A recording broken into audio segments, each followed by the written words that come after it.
What's up, family? Thank you all for tuning in tonight. Hot topic today. I want to talk to the parents. I want to talk to the teachers. I want to talk to the students. I want to talk to anybody involved in the school system to find out how you all feel about what's going down right now. You all know what's happening. What's happening is that some of the states, some of the governors, and of course Trump is trying to pressure teachers and schools, teachers to go back to school and schools to open. And really what it boils down to, parents, is that he's pressuring you to send your children to school, to brick and mortar schools, to make sure they're in the buildings so he looks good for election. He's willing to sacrifice the safety of your child to make sure he looks good on election day. And I need to know how you feel about that. I mean, this is one of those moments I have to say that I'm glad that I'm not a parent, because I have to deal with this right now, to have to deal with the stress of what's going on with these kids in school and whether or not these politicians are using, whether or not they're, come on. The fact that they're using our children as pawns would be pissing me off right now. We're being asked to send these kids back to school when the circumstances when the schools close in March and April are actually worse than they are now. So it was too dangerous to keep the schools open in March and April, but now that it's worse, much worse in many more states, now it's okay to send them back. See, that doesn't make sense. Parents and teachers, y'all better blow these damn phones up all night tonight, because it's on and popping when we start talking about our kids. Using our children as pawns, that's some bull right there. Hit me up right now when I get you guys on. Michael Bajan, how you doing? Who's this? Jennifer. Talk to me. I am an RN nurse, and I work in COVID areas. I am urging every parent listening, please do not take your children back to these schools. I watch people die daily. You do not want your children to die like this. They die alone. A lot of these people die alone. You guys don't want this. I come home, I have to do a whole regimen just to see my family. Just to see my family. I have to stop at a hotel, take a shower, change my clothes, put those clothes in a very sterile bag, and never bring them into my home. And they want these children to be boxed up in a school? It's crazy. You guys, please do not do this to your children. All they want is that budget money from the government. They can reallocate that money to you guys to provide all the things you need to school your children at home. You guys are stakeholders in these schools. Whether you know it or not, you are stakeholders. You hold two positions on these boards, a parent and a community member. So know your rights and know your rights for your children. Ladies and gentlemen, hold on for me. Jennifer, I want to bring you back. I hope you all are paying attention. This has gotten as real as it could ever get. When it comes to our children, them being used as pawns is unacceptable. Jennifer, as a nurse, have you seen any children pass? I have. You've seen, oh my God. Talk to me about that. We had an 11-year-old. The problem with the children when they do pass is kids are harder to, a lot of them are coming in so fast, and if they die, they will, sometimes label it something else. And then after a while, coming down the line, and they're like, oh, that was a COVID patient. That's what you guys don't understand. Young people are dying. Last night on my shift, I had 16, 18-year-olds on my shift on ventilators. Oh, my God. Young people are dying. So if you have high school children, I'm sure your 16-year-old hangs out with an 18-year-old. They're dying. They're dying. I have a 24-year-old who is now, she is dying. Her family has to get ready for a funeral. We cannot save her. She has blood clots everywhere. Yep. She has heart failure, kidney failure. It happens fast. She entered our hospital on Sunday. She's going to die. We can't save her. She is in hospice care right now. Now, hold on. And now here we are. I'm so glad you called. I would love to also hear from nurses who are dealing with children, because we're talking about our children today. This is amazing to me. And I was so angry about it when he made that point. I'm going to pressure people. I'm like, man, this dude, when they called him a sociopath, they really meant it. I've never seen people just bend themselves up to make this stuff make sense when it's so obvious that it's a bad thing. But now our kids are getting caught up in it, Jennifer, and that's got to be unacceptable for all of us. Your final thoughts? My final thought is this. Half of you guys can barely walk through Walmart with a mask on. How do you expect your child to sit in a room for 6 hours, 6, 7, 8 hours with a mask on all day long?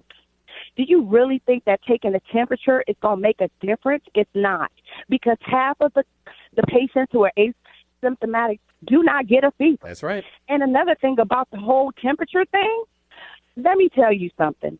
Parents will give their kids Motrin and Tylenol to send them to school without the fever, That's right. even if they have one. Just to get them out the So house. you're gambling with your child's life when you send them out to these schools. Bottom line, stop right there, full stop.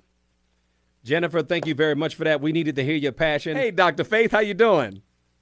I'm well. How are you? I'm doing great, man. Orlando, woo, boy, Florida in general. Y'all not doing too good down there, Doc.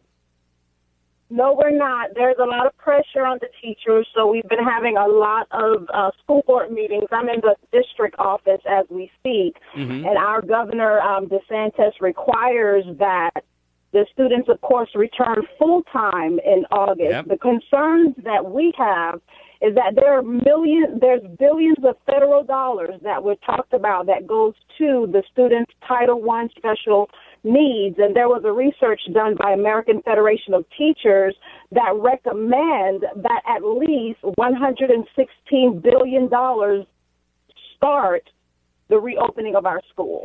At least $116 billion. So reallocation of those federal funds need to be placed back into making sure that our students are safe returning to school. So the money is there. They need to reallocate the funds. That sounds like what the lady was saying earlier. So you were right on time with what she's saying. This is about money, too.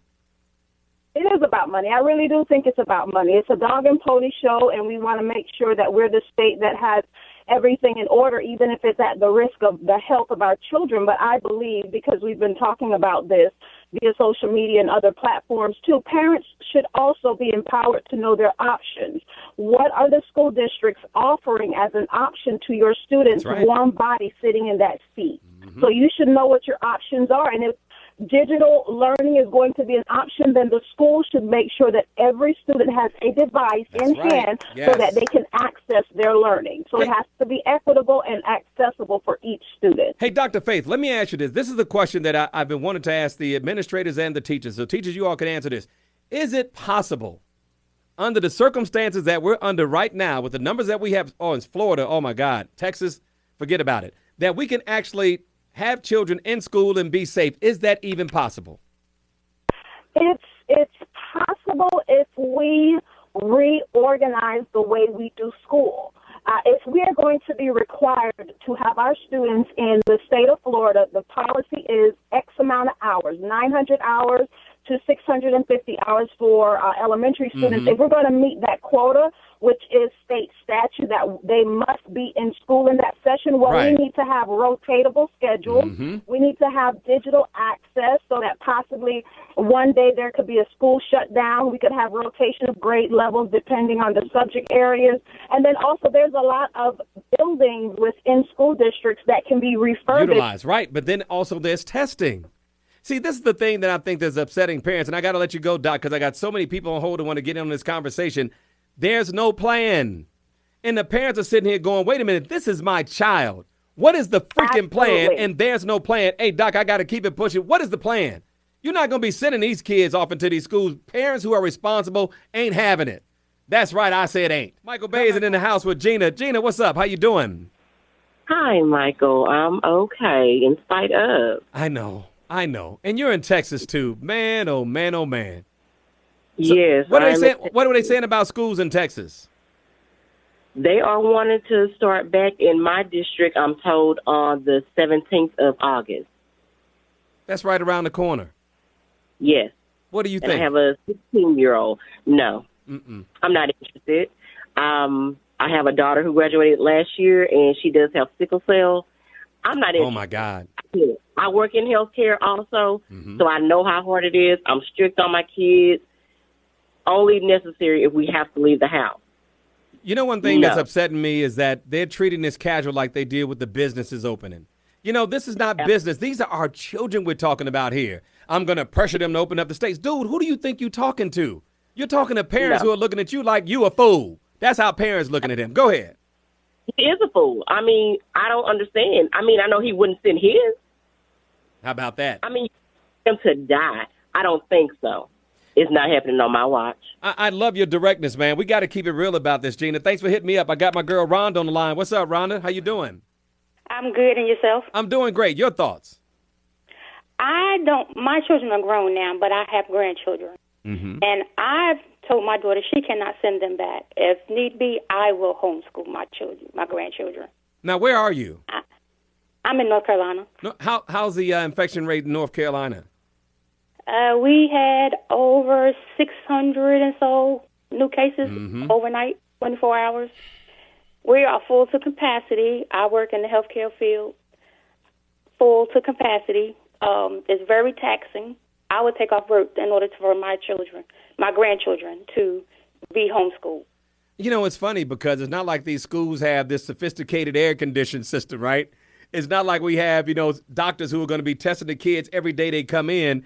It's just like flying by the seat of your pants. It's like every day the kids come in, the teachers come in, the custodians come in, the cafeteria workers come in, the bus drivers put them on the bus, and bam, you throw all these kids into the school with the teachers and all these other people associated with the school every day and expect that nothing's going to go wrong. That's a disaster waiting to happen. Well, you can expect a child who you can't even keep in a seat on a regular day Right. to sit. They don't wash their hands on a regular. A lot of times you can't even get them to take a bath. So how are you going to get them to actually wash their hands on a regular basis, sit there with that mask on, and not be irritated? You can stop with the mask. Y'all know, God doggone well, your kids ain't gonna wear no mask all day. You're No, lucky, they're not. lucky They're to have it gonna on use for a an hour. slingshot. Go ahead. Why did you say? They're going to be using it for a slingshot. Right. They're going to playing with the mask. Can we stop fooling ourselves? We are never going to be able to reopen schools in a way that's going to be effective until there's a vaccine. It is just that simple. Accept it and start using all your energy to find a way to have alternative learning. That would be the wise thing to do, I think. True. That is true. Thanks for co-signing. That slingshot got me, though. It's kind of true. I know I would. To all the teachers out there who are watching and listening, I got so much respect for you guys, man. I do. To go into the schools every day. I worked at Evans High School in Orlando for 3 years. I went in there every week to mentor the boys every week for 3 years. And I saw the dedication the teachers had to the students. And it's really something, man. It's a hard enough job as it is. Let's just say that it's a really tough job already.